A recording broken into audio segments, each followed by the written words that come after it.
Chapter 4.2.3 Spitama Zarathushtra.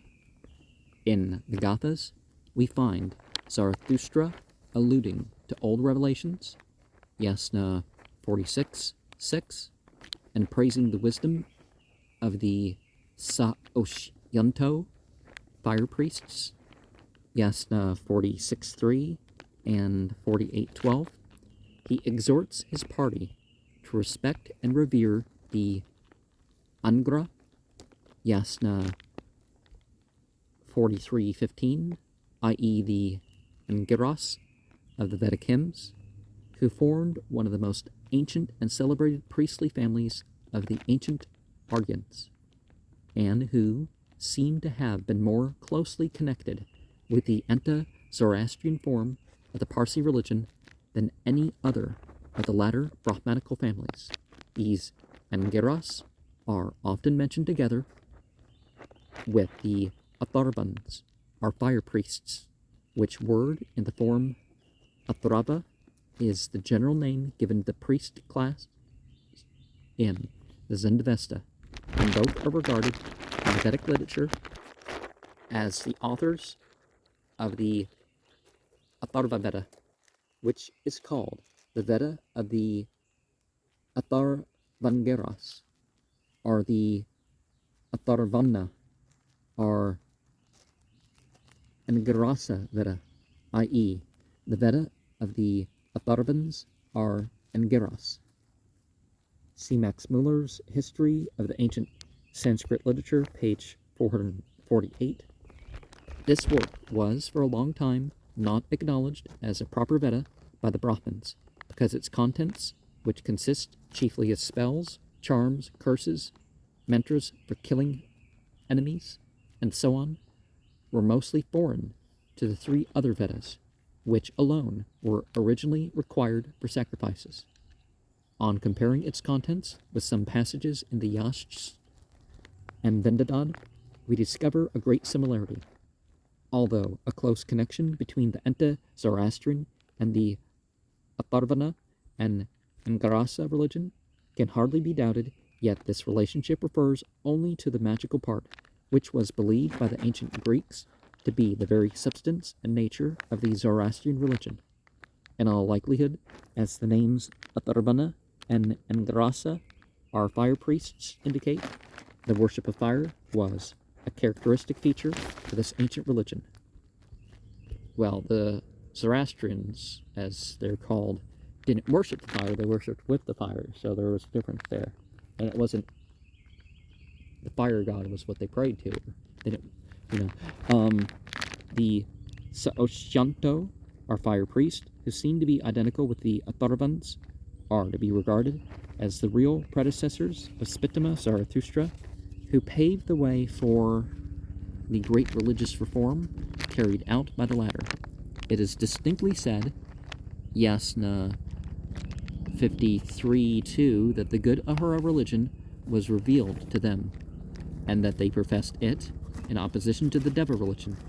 Like Zarathustra himself and his disciples, Yasna 12:7, see page 173, we are in page 293.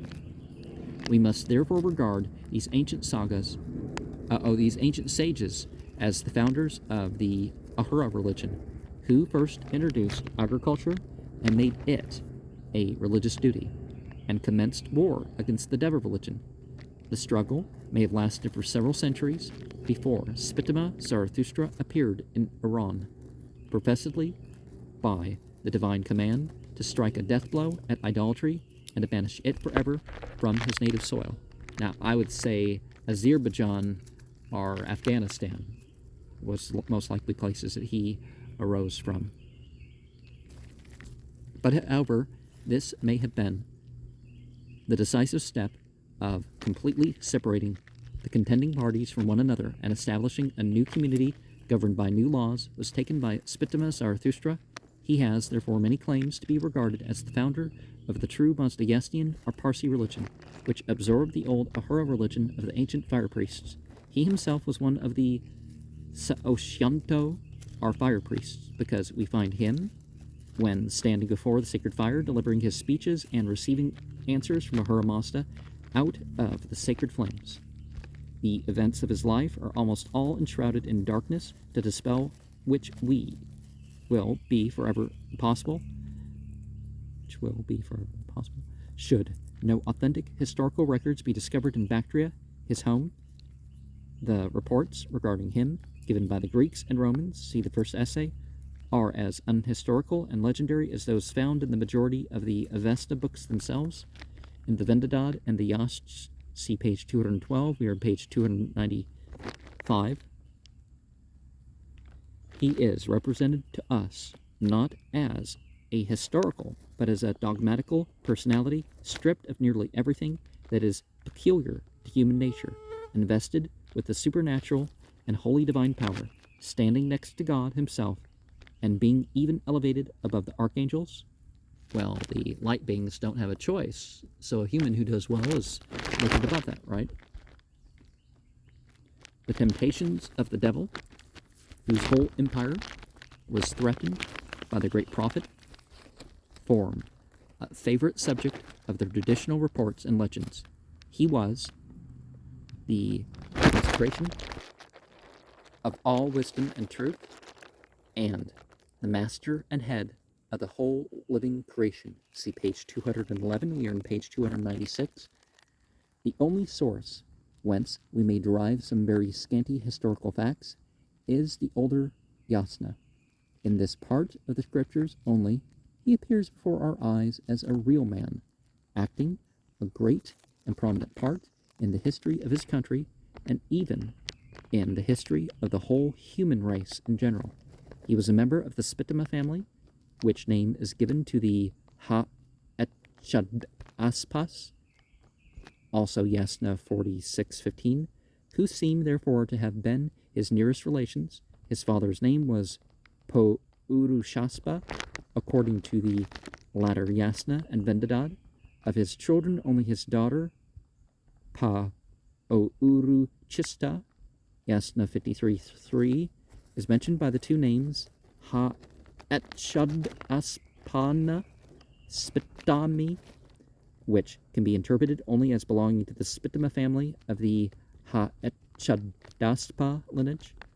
He was distinguished by the surname Zarathushtra, which the Greeks corrupted into Zarastrades or Zoroastres, and the Romans to Zoroaster, by which name alone he is known to Europeans, while the Persians and Parsis changed it to Zardosht, although the original meaning of this name is uncertain.